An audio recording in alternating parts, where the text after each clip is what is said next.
한국이 독자 개발한 장갑차 K200. 대한민국의 장갑차는 K200을 기본 모델로 해서 다양한 임무를 수행하는 계열 차량으로 계속 진화했다. 장갑차의 화력을 보강한 발칸 탑재 장갑차, 박격포를 탑재하여 포격으로 보병을 지원하는 박격포 탑재 장갑차, 화생방 상황을 미리 탐지하는 화생방 정찰 장갑차, 전장에서 즉시 AS를 실시하는 군안용 장갑차까지 장갑차의 멀티시대를 연 K200 계열 차량, 그리고 한국 장갑차 기술이 낳은 또 하나의 역작, 상륙 돌격 장갑차 KA-AV. 대한민국 해병대의 핵심 전력으로 운영되며 해상 전투뿐만 아니라 육상에서도 전투와 기계화 작전을 수행할 수 있는 대표적인 무기체계다. 어떠한 환경에서도 막강 전투력을 발휘하는 우리 장갑차의 위력을 알아본다.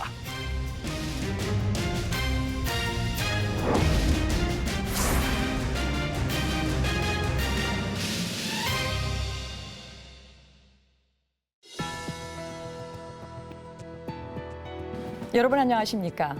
첨단 국가의 초석, 방위산업의 라미경입니다. 세상에는 참 비싼 무기가 많이 있습니다.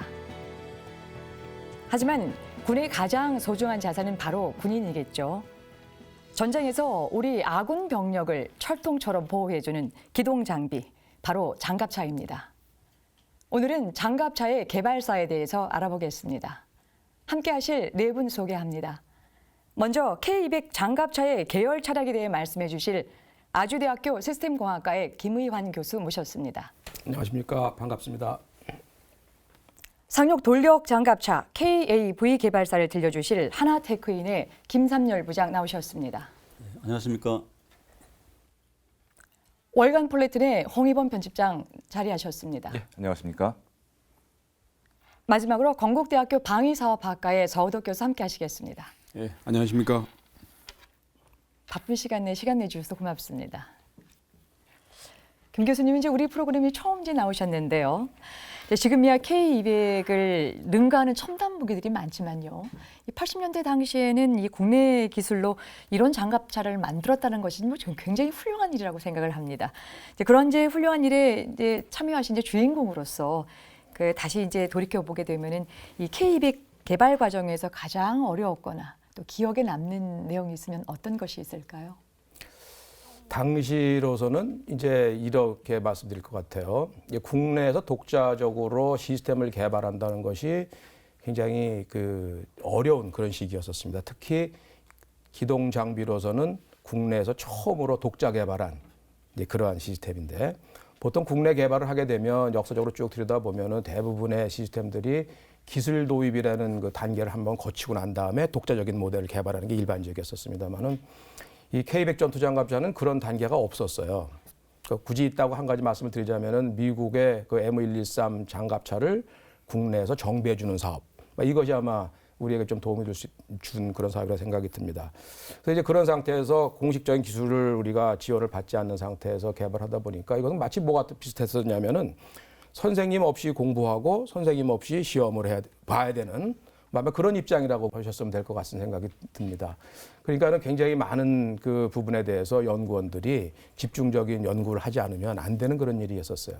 그러다 보니까 이제 무슨 일이 발생을 하냐면, 이제 우리분 공부하시다가 뭐 하다가 잘 모르면 어디 가서 물어보면 되지 않습니까? 예. 근데 이거 물어볼 데가 없어요. 그러니까는 내부의 디스커션, 내부의 분석, 이런 걸 가지고 해결해야 되는 그런 일이 당시에 있었던 그런 상황이라고 생각이 듭니다. 근데 그 중에서 저희들이 참 어렵게 부딪힌 일 중에 하나가 뭐냐면, 일반 스틸을 강제를 용접하는 거에 비해서 두껍고 또 열전도가 크기 때문에 변형이 굉장히 많이 일어납니다. 예. 똑바로 이렇게 붙인 것 같은데 나중에 해다 보면 이렇게 꺾여 있어요. 이런 것들을 컨트롤하는 일. 그 다음에 이게 이 벌레스틱 조인트라고 그래갖고 피탄을 받았을 때 부서지지 않은 그런 조인트를 만들어야 되거든요. 마치 뭐랑 비슷하냐면, 목수가 나무를 깎아서 이렇게 못 없이 이렇게 탁탁 쌓아나가는 것과 같은 그런 구조물이 또 만들어져야 돼요. 이런 거를 설계하고 하는 것들이 참 정말 어려웠습니다. 근데 사실은 그게 아무도 가르쳐주는 사람이 없는 그런 상태였었어요. 저희들이 볼 수 있었던 것은 M113이 어떻게 생겼나 들여다보는 것 외에는 별 도움이 없었습니다. 그리고 또 한 가지 더 말씀드리자면 이렇게 만든 장갑차가 물에 떠서 갔어야 되거든요. 예. 참 저 기억에 참 그 새롭습니다만은 제가 설계를 해놓고 이게 물에 뜰까? 정말 물에 떠서 물에 뽀로록 하고 빠지지 않고 갈 수 있을까? 하는 그런 우려가 있었어요. 근데 거기에다가 알루미늄 장갑 외에 그 특수 장갑으로 스페이스 라미네이티드 아머라고 해서 이제 전문 용어 쓰면 그런데 보통 우리는 한국말로 유격 장갑이라고 합니다. 그것까지 붙여 있거든요. 그래서 그걸 처음에 물에 이제 들어가야 되는데 참 깜깜하죠, 사실은. 근데 제가 설계했으니까 누가 타야 되겠습니까? 제가 타고 처음에 들어갔습니다. 그랬는데 떠서 잘 가기는 했는데 띄워놓고 보니까 이게 기울었어요, 이렇게. 그런데 이제 성공이다, 이거는. 일단 떴으면. 네, 떠서 성공했으니까 이제 밸런스를 잡는 일은 막 그 다음에 또 이제 또 새로운 기술을 또 동원해서 하면 되겠다 하는 그런 이제 생각이 좀 많이 듭니다.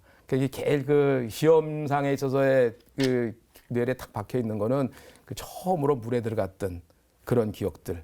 그 다음에 구조물 만들면서 어떻게 이것을 제 모양이 나오게 만들 수 있었을까 하는 이런 것들이 지금 기억에 남습니다. 이제 우리나라 무기 하나하나 이제 개발사를 살피면서 어느 것 하나 쉬운 적은 없었습니다만은 지금도 선생님 없이 가는 이 부분이다라고 하는 것을 이제 단적으로 말씀해 주셨는데요. 근데 이제 결과물에 대해서도 이제 한 가지 좀 궁금한데요. 예. 이제 그렇게 이제 어렵게 그 고생을 해서 이제 개발하신 K200 어떤 면에서 장점을 갖고 있고 그 특징은 뭐라고 보십니까? 예, 장갑차의 그 자체로서의 그 기능이라든가 성능이라는 것에 대해서도 굉장히 중요한 여러 가지 특징을 갖고 있습니다만은 이 K200 전투 장갑차를 국내에서 개발했다는 것은 우리나라 방위 산업의 하나의 그 굉장히 중요한 시초를 제공을 하게 됩니다. 어떤 시초라고 생각하시면 되냐면 우리가 어디로부터 지원을 안 받더라도 우리 연구원들이 머리를 짜고 연구를 하다 보면 결국 우리 손으로도 만들어낼 수 있다라는 그런 자신감을 준 그런 사업이라고 생각이 들어요. 저는 이제 개인적으로 그것이 제일 중요한 효과였다고 생각이 듭니다. 예를 들어서 세월이 지나서 어떤 장갑차를 만들어서 하겠다 그러면은 그 장갑차를 만들 수 있는 방법은 여러 가지가 있을 수가 있어요. 도입해서 쓰는 방법도 있고 아니면 기술 지원을 받아서 하는 방법도 있고 자기가 만들다 안 되면 또 만들어보고 뭐 그런 경우도 있을 수가 있습니다만은 이 장갑차는 그냥 우리의 힘으로 스스로 만들게 됨으로써 그리고 성공적으로 끝냈습니다. 잘. 그러다 보니까 우리나라도 기동 장비라는 것을 스스로 혼자 만들 수 있구나라는 걸 생각을 갖게 돼요. 그래서 많은 연구원들 머릿속에 이게 되는 일이다라는 확신을 심어줍니다. 근데 그거 이제 반증을 말씀드리자면은 그 당시에 우리가 이제 계획을 해서 이걸 이제 국내에서 개발하겠다고 하니까 우리도 이제 해외의 그 여러 기업들을 서비를 안 했겠습니까? 예. 하다 보면은 그 사람들이 다 똑같이 하는 말이 한국에 지금 이런 80년 초반 수준에서 무슨 장갑차를 하려고 그러냐. 그러지 말고 사가라. 뭐 이렇게 해서 그 대신 얼마에 좀 싸게 줄게. 뭐 이런 상황이었거든요. 그러나 그때 어떻게 참 그 우리 훌륭하신 선배님들이 야, 이거는 우리 개발할 만하다. 실패를 해야 또 새로운 것이 만들어지는 것이 아니냐라는 그런 아주 뭐라고 그럴까요? 건전하고 훌륭하신 생각들이 있으셨어요. 그 도전된 거죠. 그래서 이제 사업의 입장에서 보면 우리나라의 방위산업에서 그 시초가 된 구독자 개발의 시초가 된 거고요. 이렇게 해서 만든 장갑차의 그 성능이라는 것은 뭐 과거에 그 우리가 마치 벤치마킹을 한 M113이라는 것이 있었습니다만 M113은 단순한 보병만 수송하는 그런 개념이었었어요. 그런데 여기에다가 장갑의 능력을 올리고 그 다음에 중요 부품을 우리가 설계를 하다 보니까 국내 것을 사용하고 이렇게 돼 있죠. 그 중에서 가장 큰 게 뭐냐면은 제가 이제 잃어버리지도 않습니다만은 2848이라는 엔진이 있습니다. 우리는 그 2판4판이라 그랬어요. 농담을 삼아서. 그래서 대우에서 고속버스에 들어가는 엔진인데 막 이런 거 사용하자. 왜 그런 걸 국내가 있으면 우리가 설계하는 거니까 쓸 수 있도록 설계하면 되지 않겠느냐. 이런 생각을 하게 됩니다. 그래서 그걸 적용을 하고 그런데 다행히 불행하게도 사실은 트랜스미션은 우리가 할 수 있는 능력이 없어서 도입해서 쓰고 그렇습니다. 나중에 조금 문제가 있긴 했었습니다만 결국은 다 해결이 되죠. 그래서 그렇게 해서 만든 그 이 사업적인 그 특징이 하나가 있고요. 그 다음에 그 M113을 많이 봤습니다만 그거에 비해서 방어력이 훨씬 높아지고 기동력 좋아지고 또 하나 중요한 게 뭐냐면 설계부터 이거를 어떻게 계열화를 해서 다목적으로 쓸 수 있는 플랫폼으로 만들까.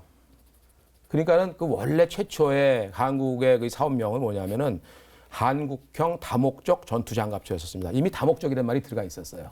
그 얘기는 무슨 뜻이냐면 다목적이 붙어 있느냐 안 붙어 있느냐는 무슨 차이가 나게 되냐면은 최초의 기본형을 설계할 때 이거를 나중에 계열화할 것까지를 고려해서 설계했느냐 아니었느냐는 그런 차이가 납니다. 예. 그래서 이제 가고 있는 것이 여러분이 잘 아시는 것과 같이 그 뭐 기동 속도, 뭐 수상 속도, 그다음에 이렇게 업그레이더빌리티 뭐 등등 여러 가지 전투 장갑차로 가져야 될 특징들이 다 갖고 있었죠. K200 이 개발 당시에 사업명이 두꺼비였다라고 얘기를 하는데요. 예. 어떤 의미에서 이렇게 사업명이 이렇게 일컬어졌나요?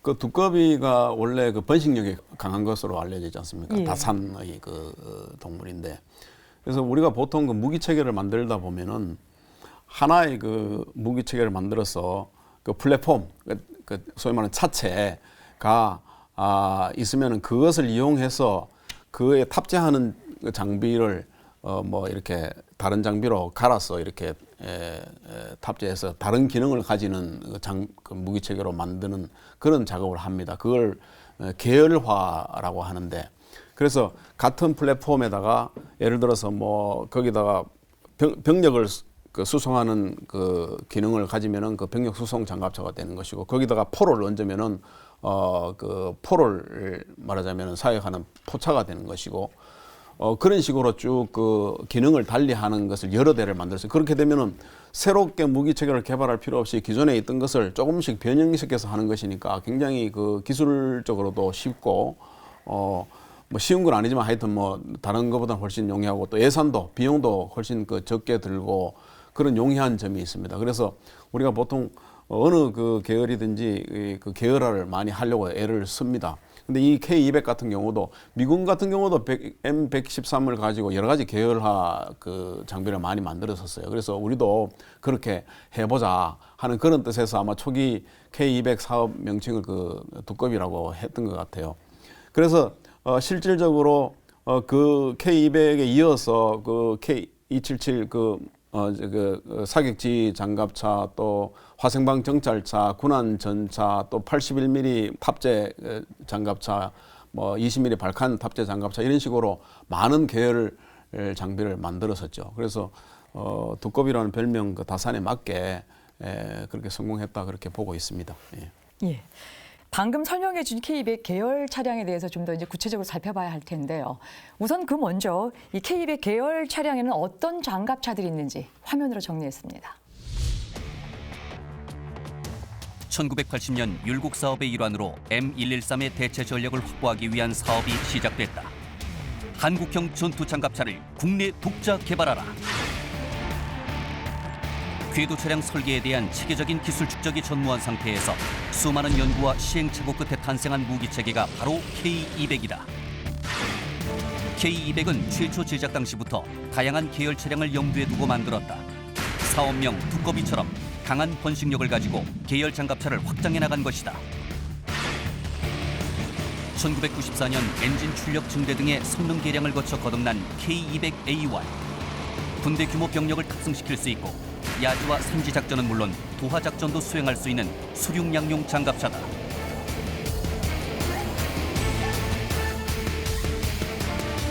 K200의 계열 차량인 K263A1 차주 발칸포, M167 견인용 발칸포를 K200에 탑재한 차량으로 주 임무는 저공 침투하는 적 항공기를 방어하는 것이다.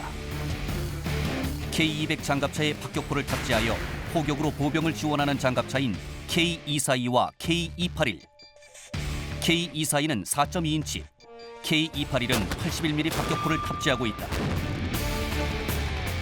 K288A1 군안 장갑차의 주 임무는 K200 및 계열 차량들의 수리 및 군안이다. 기본 차체에 K200 및 계열 차량 등을 견인할 수 있도록 20톤급의 윈치와 엔진의 착탈을 위한 크레인을 설치했다.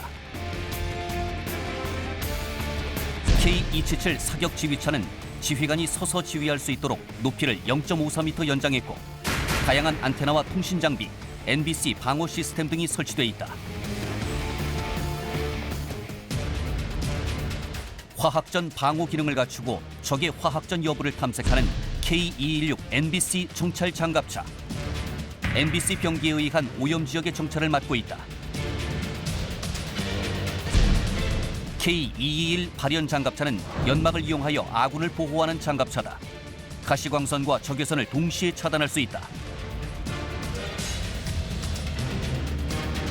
K200의 계열 차량 개발 기술은 세계 최고 수준의 보병 전투 장갑차 K-21을 개발하는 토양이 되기도 했다.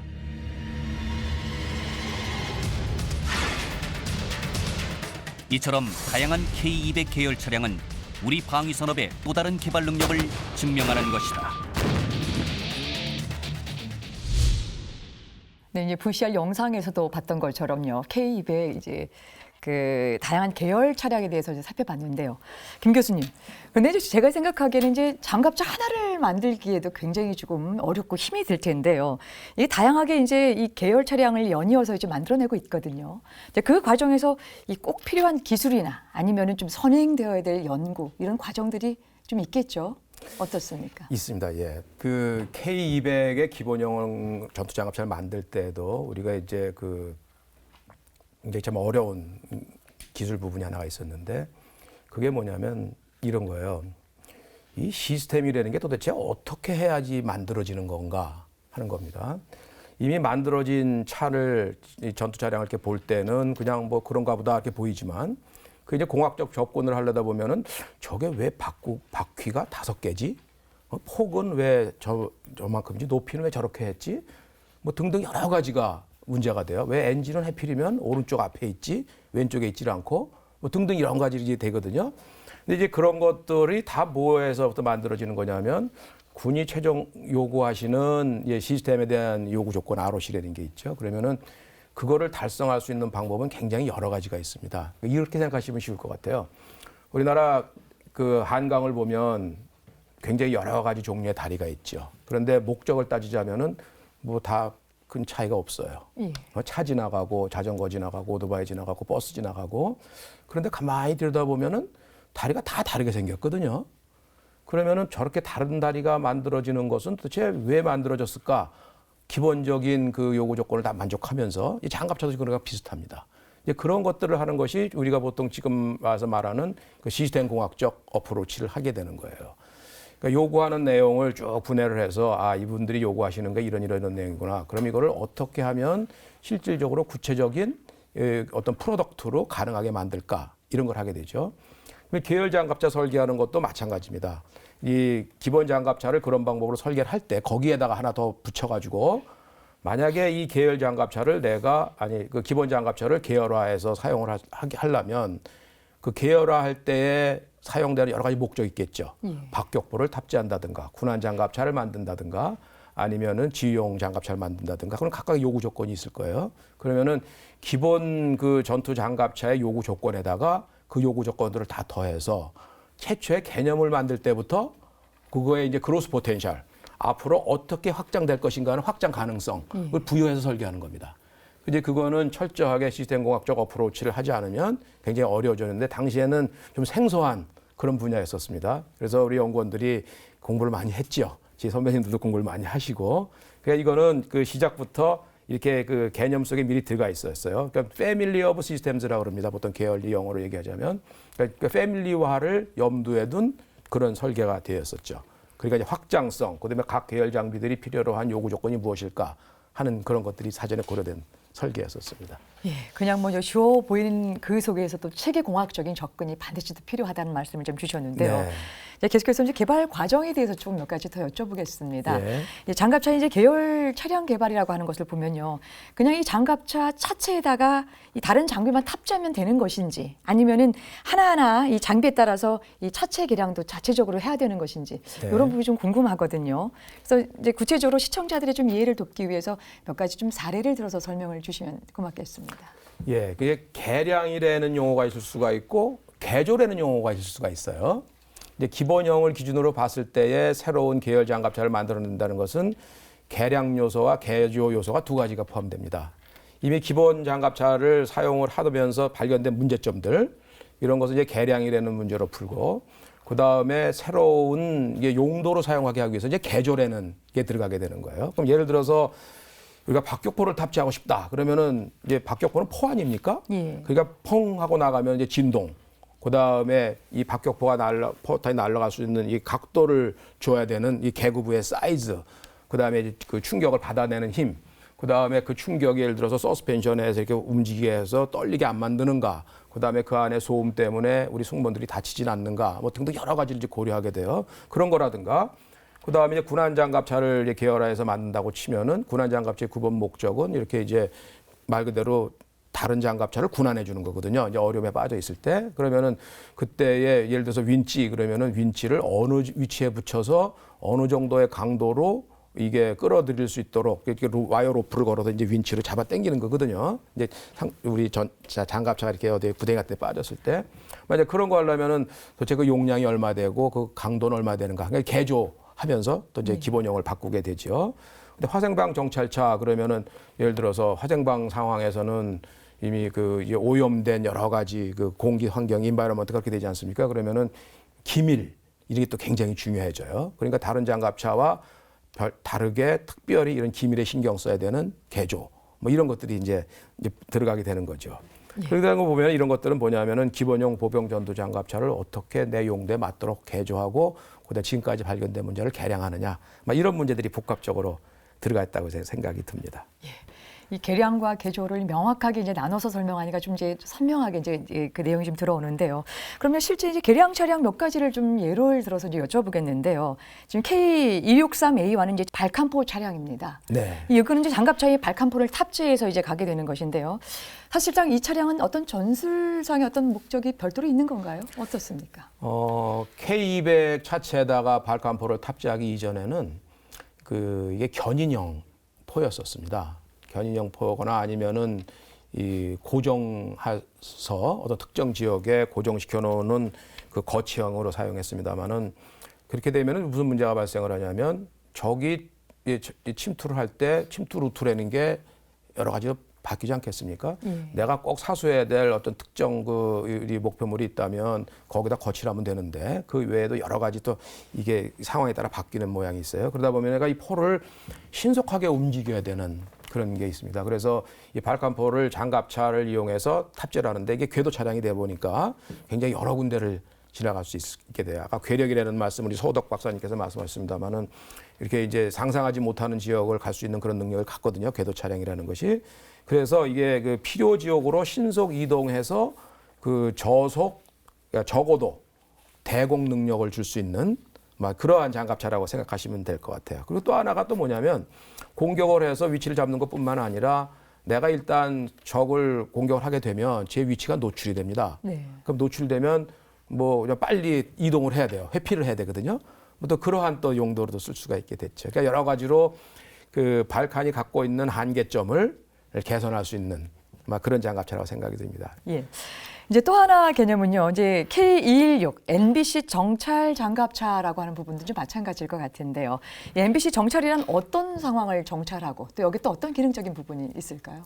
그러니까는 이제 저기 화생방 상황이나 화생방 상황, 이제 화학적인 그 뭐라 그럴까요? 화학탄이라든가 뭐 이런 것들이 살포가 됐다든가, 그다음에 화생 그 생물학적 에이전트가 된다든가, 그 다음에 경우에 따라서는 이 방사능이 이제 나올 수 있는 그런 케이스가 발생을 하게 되면 그러한 지역은 아무나 이제 들어가서 이게 여기 무슨 뭐 이 화학재가 발포된다 이렇게 할 수가 없지 않습니까? 이제 그거를 이제 어느 정도의 수준으로 어떤 종류가 있고 이거를 하려면은 이 보호된 상태에서 거기를 들어가서 해야 돼요.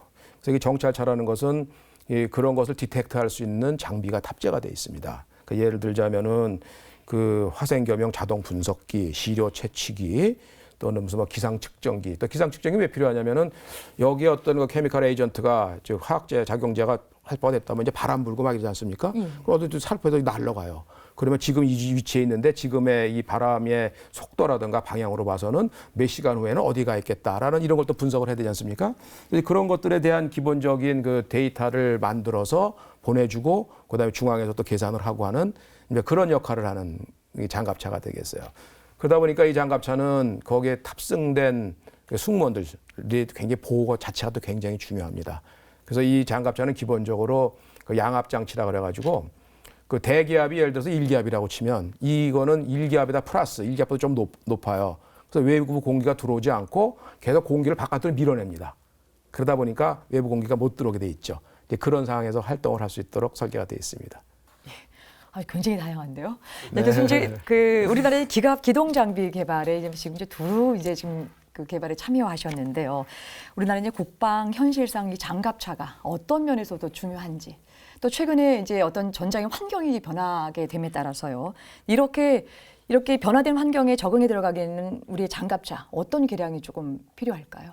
그러니까 장갑차라 그러면 특징이 제일 큰 게 뭐냐면 이 분대 이상의 병력을 태우고 이동할 수 있어야 된다. 빨리 이동할 수 된다. 이제 그게 넘어가면 이제 다른 용도가 됩니다.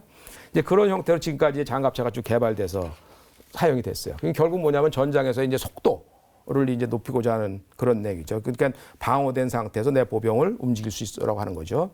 그런데 이거는 항상 보병 이 움직이기 위해서 단독으로는 곤란해요. 왜냐하면 아까 말씀드린 대로 장갑차의 이 방어 능력도 그렇고 그다음에 화력도 능력도 그러니까 전차랑 같이 움직이게 돼 있거든요.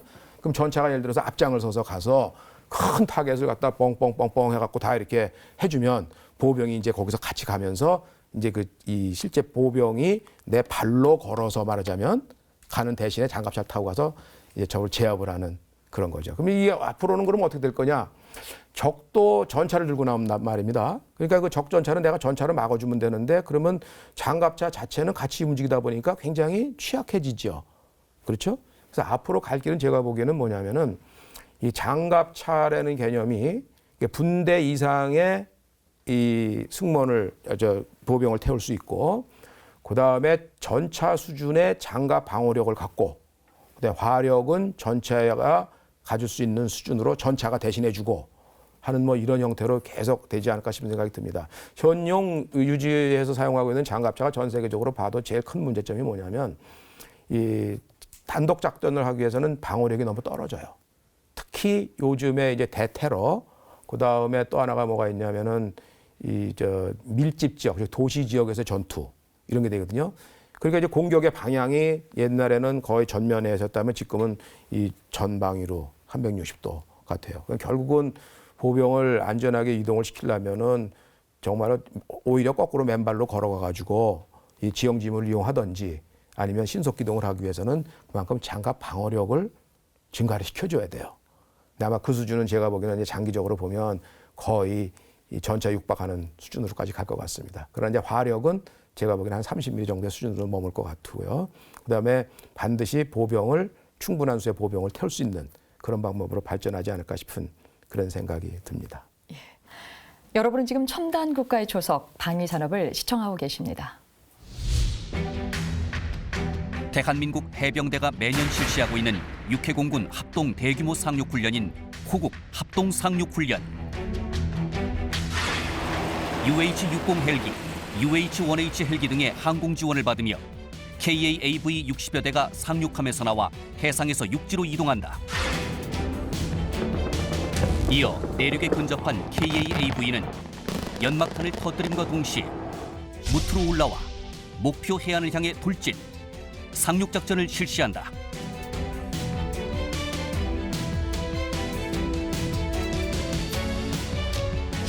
해병대의 대표적인 무기체계 중 하나인 한국형 상륙돌격장갑차 KA-AV는 전시에 함정으로부터 적의 해안으로 상륙해 내륙 목표 지점까지 병력과 장비를 수송하는 해상 전투는 물론 육상에서도 전투와 기계화 작전 수행이 가능한 해병대의 핵심 전력으로 운영되고 있다. 전투 중량 27톤, 최대 속도 지상 72km, 수상 13.2km. 막강한 화력과 지휘, 통제, 그리고 병력과 화물 수송 능력을 갖추고 있는 KA-AV. KA-AV의 알루미늄 차체는 상륙군을 소화기 사격, 포탄 파편 등으로부터 보호해준다. 또 성형 장약의 침투를 방어하기 위해 EA-AK 장갑을 추가했다. 이 부가 장갑 장착으로 14.5mm 직사화기, 155mm 포탄 파편에 대한 방호가 가능하다. 강력한 워터젯 추진 장치 파워 트레인은 KA-AV의 기동성을 획기적으로 향상시켰다. 21세기 전장에서 해병대의 작전 임무를 수행하기 위해 만들어진 KA-AV가 있기에 우리 군의 지상과 해상 전술 능력이 한층 강화되고 있다. 국가의 초석 방위산업. 이번에는 KAV 상륙 돌격 장갑차에 대해서 자세하게 알아보겠습니다. 편집장님, 보통 이제 바다를 통해 침투하는 이 상륙 작전은 오래전부터 내려온 전투 한 형식이라고 볼 수가 있겠죠.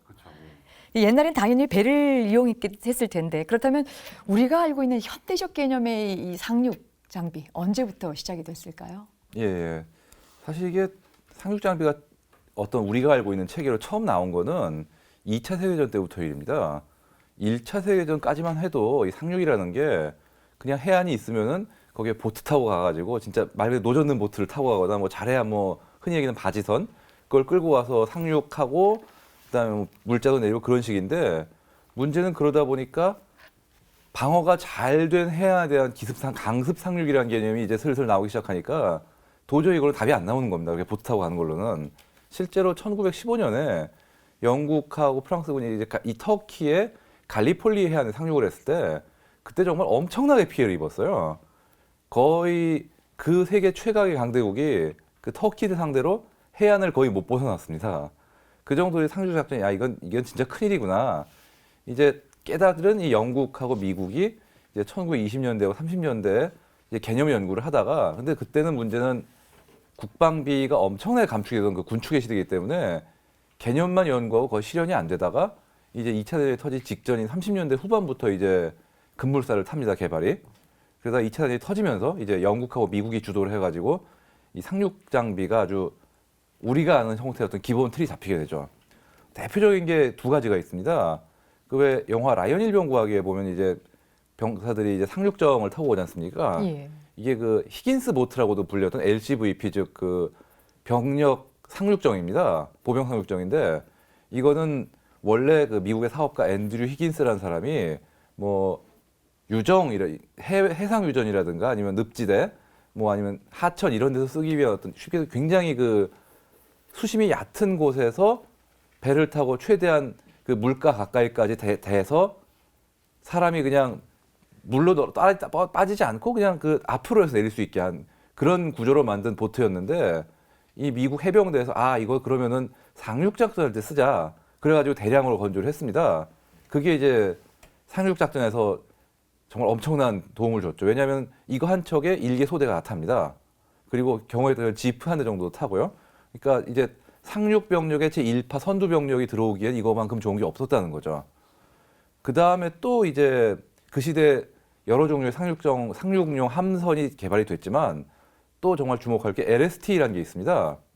그게 영어로 랜딩 쉽 탱크 즉 전차 양륙함이라는 뜻인데 이게 상륙함 LST 한 척에 전차 10여 대 정도를 싣고 혹은 뭐 병력 150명에서 160명 정도를 싣고 이렇게 한꺼번에 딱 들어올 수 있는 건 배인데 이 정도 상륙 그 수송 능력을 가진 배가 정말 해안가까지 딱 들어올 수 있는 거예요. 옛날 같으면은 탱크를 전차를 싣고 온다 그러면 이제 바지선에 한두 대씩 싣고 정말 무지무지하게 애를 써가지고 해안까지 끌고 와서 어떻게 또 해안까지 내리는데도 엄청 애를 쓰고 그렇게 해야 되는데 이거는 그 큰 수송선이 그냥 딱 해안까지 들어와서 그냥 앞에 열고 쫙 내려버리니까 그 이전하고는 비교도 안 되게 어떤 물자와 인원을 특히나 어떤 전차나 뭐 트럭 같은 큰 차량류를 해안까지 싣는데 엄청나게 시간이 단축되고 실제로 이게 노르망디 상륙 작전 당시에 뭐 영화에서는 그 LCVP를 타고 내리다가 뭐 희생되는 병사들 이런 이미지가 굉장히 강조가 됐지만 사실 상륙 당일보다 더 중요한 게 일단 해안을 점거하고 나면은 거기에 교두보를 만들고 거기를 통해 가지고 그 엄청난 양의 물자와 인원을 계속 투입을 해줘야 되거든요. 그러니까 후속 보급이 진짜 중요한 건데 LST가 있었기에 미군하고 영국군이 그 주변 항구를 장악을 제대로 못하고도 계속 그 상륙한 부대를 위한 물자를 보급하고 후속 병력을 싣고 전차 장갑차를 보내고 그렇게 해서 이길 수가 있었습니다. 어떻게 보면은 이게 LST가 정말 미국이 그리고 연합군이 유럽을 다시 탈환할 수 있게 한 주인공인데 이게 여기서 또 중요한 부분이 LST만 해도 1,000척이 넘게 만들었습니다. 그 뭐 한 3년, 2년 사이에 그렇게 엄청나게 만든 건데 그거 중에 8척 빼고 다 미국에서 만들었습니다. 그러니까 미국이 그 전쟁의 그 물량을 통해서 공헌한 게 어마어마하다는 얘기죠. 예. 두 가지 이제 LCVP하고 이제 LST를 말씀하셨는데요. 말씀 듣다 보니까 이 라이언 일병부하기에 거기 이제 노르망디 상륙 작전을 보게 되면은 결국 이 철제함 같은 배 타고 와서 도착하기도 전에 다 죽거든요. 그렇죠. 한 가지 예. 궁금한 거는 그 이후에 혹시 이 상륙 장비들도 조금 지속적으로 발전을 했습니까? 어떻습니까? 사실 라이언 일병구하기가 영화에 나온 노르망디 상륙 작전이 일어난 1944년 그 시점에서 이미 그 문제를 개선한 장비들이 있긴 있었습니다. 근데 문제는 이게 다 태평양 전선에 돌려졌기 때문에 노르망디에서 못 쓴 거죠.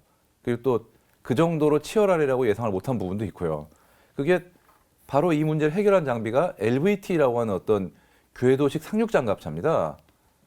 이게 미 해병대가 보기에는 상륙 작전 하기도 전에 딱 떠오르는 게, 야, 이거 잘못하면은 진짜 이 해안까지 닿는 건 좋은데 기관총만 한 자로 딱 겨누고 있어 이거 다 죽겠다. 그래가지고 이 사람들이 딱 눈을 돌린 게 LVT라는 차량입니다. 이게 원래는 30년대 그 플로리다에 늪지대가 많지 않습니까? 여기서 뭐 인명 구조를 하려고 혹은 뭐 수색을 하거나 그런 식으로 하기 위해서 민수용으로 만든 어떤 수륙양용 차량입니다. 예. 근데 미 해군에서 이거를 보고, 야, 이거 있으면은 상륙작전 한 다음에 그 배에서 물자를 싣고 그 해안에 곧바로 올라간 다음에 내륙에 있는 그 물자 집적소나 창고까지 그냥 곧바로 딱 싣고 갈 수 있겠구나. 그렇게 해가지고 이거를 수송용으로 채용을 합니다. 근데 미 해병대가 보고, 아, 이거 상륙용으로 쓰면 굉장히 좋겠다. 그러고 상륙작전용으로 이제 전용을 한 거죠. 그래서 실제로 1943년에 타라와 상륙작전에서 이거를 125대를 투입을 합니다. 근데 이게 처음에 좀 잘 많이 꼬였어요, 일이. 왜냐하면은 이게 처음에는 장갑차가 아니라 그냥 궤도 차량입니다. 예. 한마디로 총알을 맞으면 다 뚫려요, 거의. 그래서 125대가 상륙을 했는데 그날 상륙작전이 끝나는 시점에서 살아남은 게 35대밖에 안 됩니다. 나머지는 다 좌초되고 그 적 총격에 맞아가지고 불타오르고 뭐 침몰하고 그런 상황인데, 그럼에도 불구하고 미 해병대가 이거를 중요시할 수밖에 없었던 게 그 타로아 섬은 산호초가 둘러싸고 있는 섬입니다. 그러다 보니까 일반 보트는 해안까지 가기 전에 중간에 산호초에 걸려가지고 더 못 가요. 그러면 이제 그거 탄 병사들은 내려가지고 그 산호초 위를 걷다가 또 물속으로 또 헤엄쳐서 들어가다가 하니까 그냥 보트 타고 올라갈 때보다 더 희생이 큰 거예요. 설령 살아남은 병사들도 간신히 살아남을 때 소총도 못 가져오는 경우도 많고. 예. 그나마 이 LVT를 타고 온 병사들은 이제 몸은 건사하고 장비도 건사하고 올라오는 정도니까. 그러니까 엄청난 희생이 컸어도 미 해병대는, 아, 이건 굉장히 잠재력이 큰 거구나.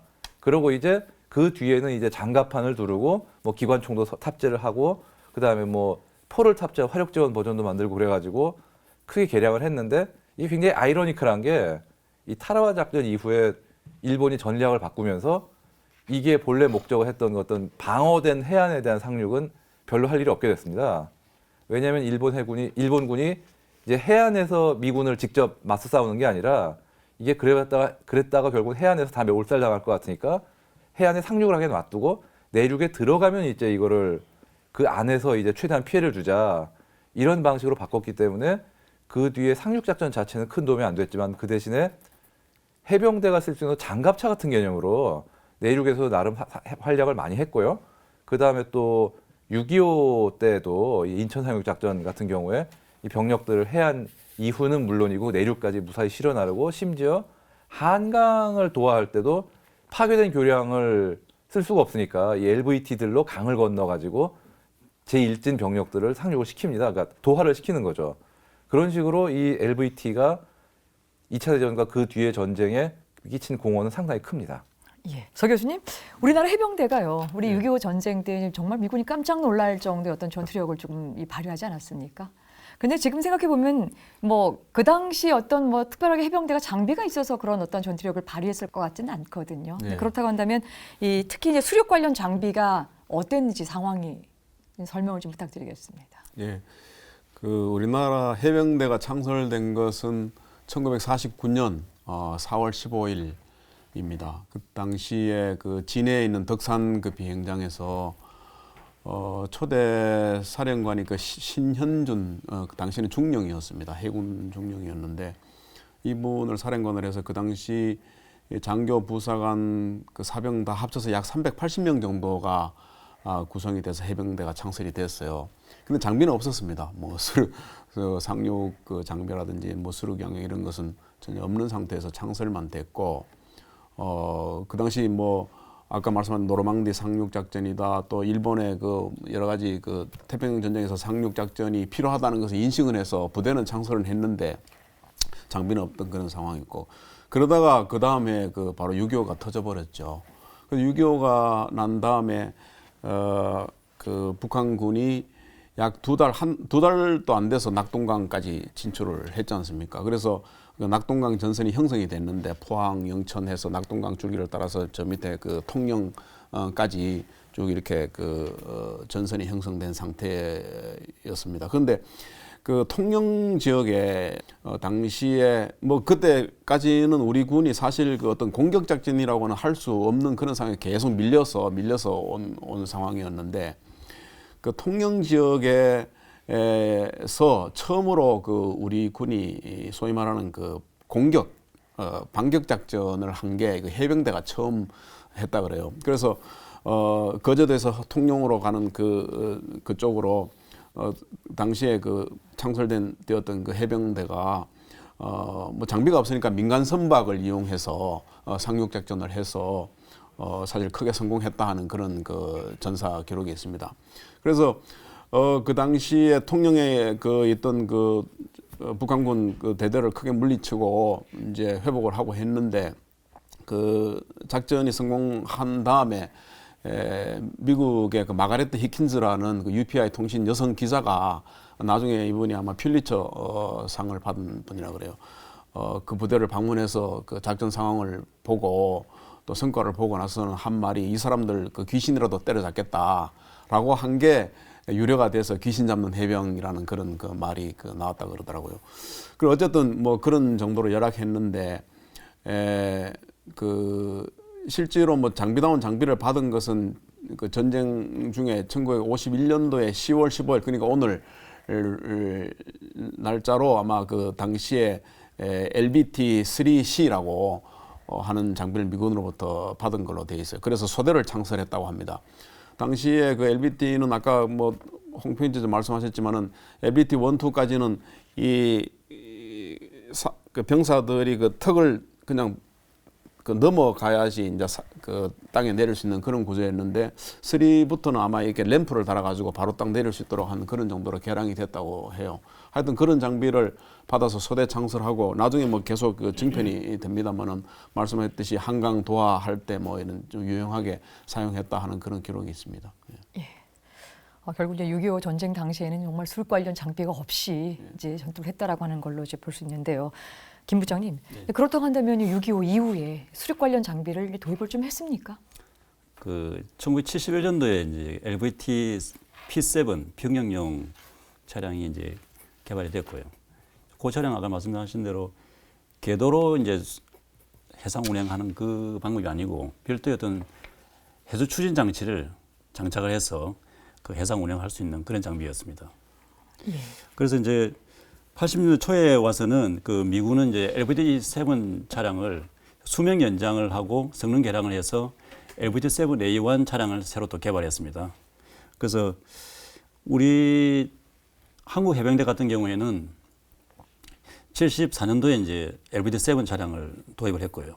그 이후에는 85년, 6년에 가서 이제 LVT-7A1을 추가로 도입해서 운영을 하고 있습니다.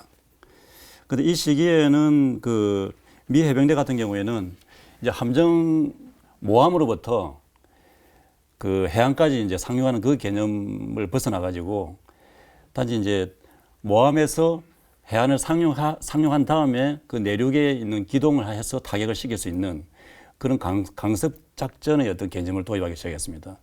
그렇게 하다 보니까 미 해병대가 그 LVT-7A1 장비를 더욱더 개량을 해서 이제 AV라는 그런 차량을 새로 이제 개량을 하게 된 것입니다. 이 차량 같은 경우는 그 구소련의 이제 BMP 보병 장갑차에 좀 견줄 수 있는 그런 이제 화력을 좀 증대하기 위해서 이제 40mm 고성 유탄 기관총을 이제 장착을 했고요. 그다음에 그 EAK라는 부가 장갑 키트를 이제 장착을 해서 좀 이렇게 방호력을 증대하는 그런 장비를 이제 확보하게 된 것입니다. 그래서 저희 한국 해병대 같은 경우에는 이 AV-7A1을 그 미국에 이제 기술 도입을 해서 그 98년부터 한 2008년까지 이제 저희들 이제 하나테크인이 이제 이 장비를 국내에서 개발해서 전략화를 이제 시킬 수 있도록 했습니다. 아, 그렇게 됐군요. 이제 KAAV에 대해서 본격적으로 좀 알아봤으면 하는데요.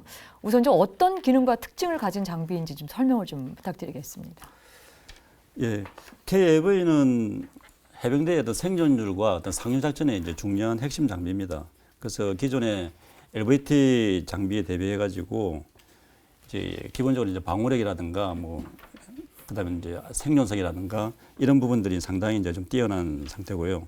또 해상 운행하는데 좀 안정성을 상당히 높인 그런 장비라고 할 수 있겠습니다.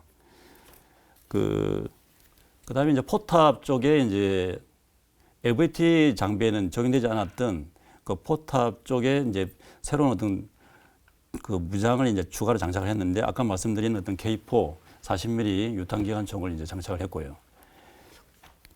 그다음에 이제 방호력 증대를 위해서 이제 아까 말씀드린 어떤 부가장화 키트 이런 부분을 이제 추가로 장착을 했고, 그다음에 해상 운행을 할 때 그 수상 안정성을 높이기 하기 위해서 이제 선수익 장치를 또 추가로 장착했습니다.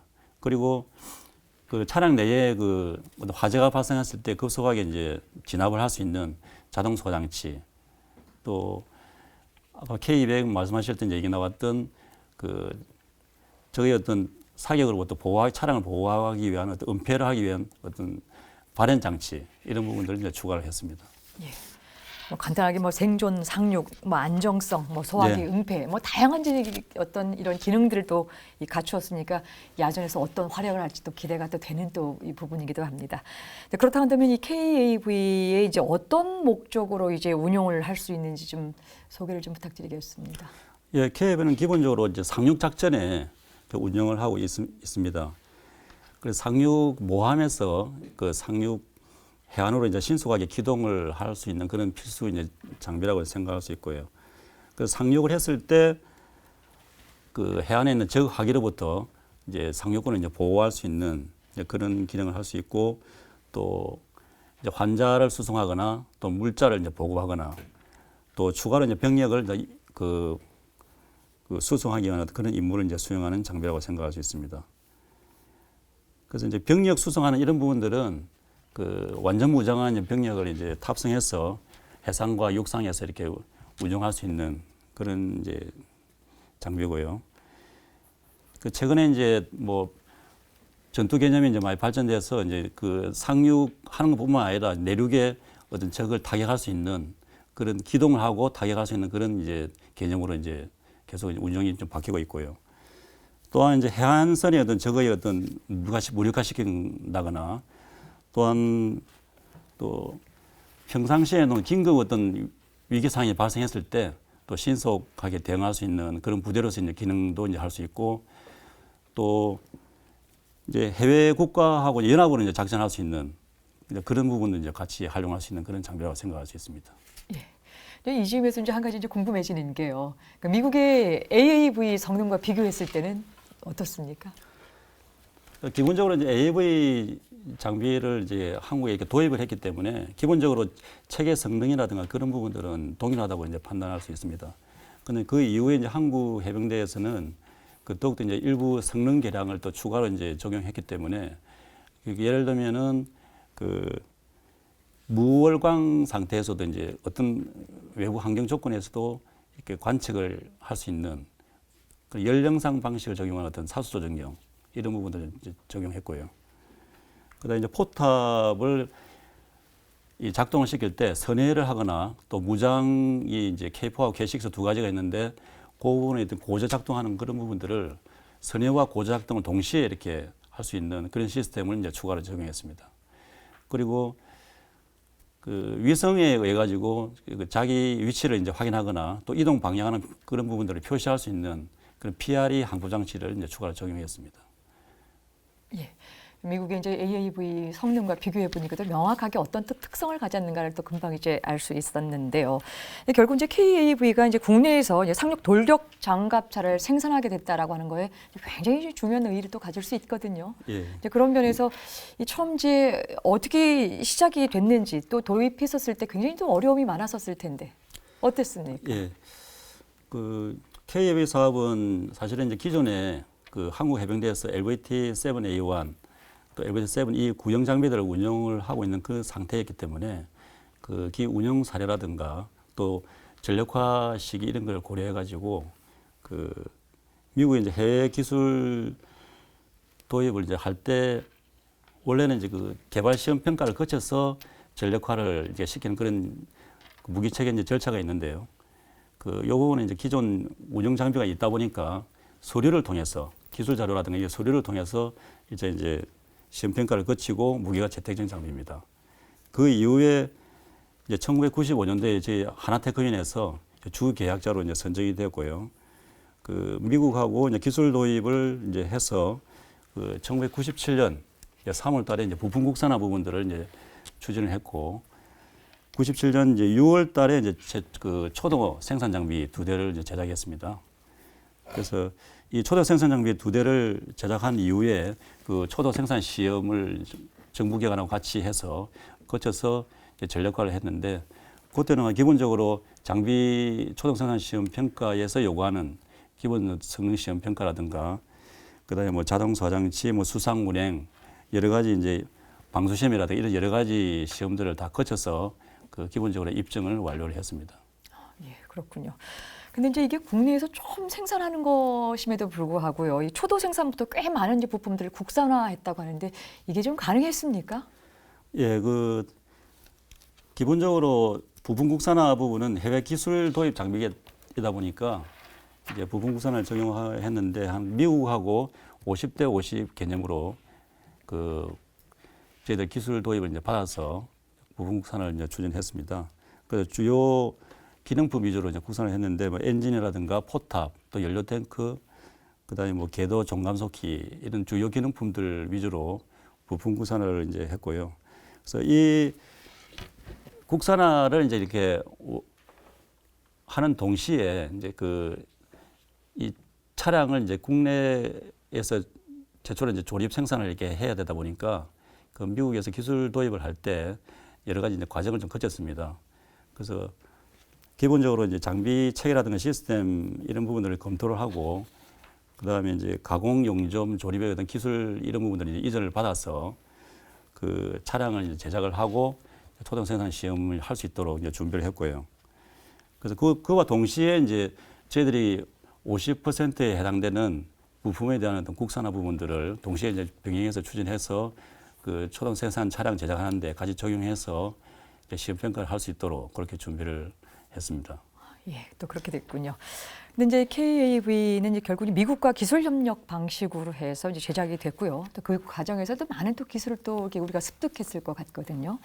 근데 이제 결국 이제 KAV의 성능을 발전시키는 것도 굉장히 중요하지만요. 제 생각에는 그 지금 현재 KAV보다도 이 성능이 좀 향상된 이 한국형 이 상륙 돌격 장갑차를 독자적으로 개발하는 계획은 없는지 이게 되게 궁금하거든요. 어떻습니까? 한국 해병대의 어떤 작전 임무 수행하는데 이 KAV가 이제 핵심적인 역할을 지금까지 이제 해오고 있고요. 단지 이제 앞으로 추세가 어떤 독자적인 어떤 KAV 장비가 독자적인 상륙 작전의 어떤 능력이 이제 강화할 수 있는 그런 걸 요구를 이제 받고 있습니다.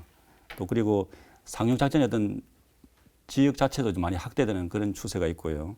그다음에 뭐 전략 전술의 어떤 개념이 또 변화되고 있고, 또 상륙을 할 때 이제 기습 효과, 또 그리고 상륙 후에 적의 어떤 중심으로 가서 이동해서 그 타격을 할 수 있는 어떤 그런 개념들이 이제 많이 요구되다 보니까 이제 전체적으로 이제 새로운 어떤 기존의 KAV보다도 이제 육상이나 해상에서 더욱더 이제 성능을 이렇게 향상된 그런 장비를 이렇게 확보하려는 그런 이제 요구가 이제 많이 이제 생겨나고 있습니다. 그래서 현재는 정부에서 이제 추진하고 있는 걸로 알고 있는데요. 그 새로운 어떤 KAV2라는 어떤 장비를 이렇게 개발하려고 이제 시작을 하고 있는 걸로 알고 있고요. 요 이런 어떤 신형 장비는 아마 또 장기간 10년 정도의 장기간에 걸쳐서 개발을 해드려 예상이 됩니다. 예, 알겠습니다. 오늘 네 분 말씀 정말 잘 들었습니다. 첨단 국가의 조석 방위산업 오늘 준비한 것은 여기까지입니다. 저는 다음 시간에 더 알찬 내용 갖고 찾아뵙겠습니다. 끝까지 함께해 주셔서 고맙습니다.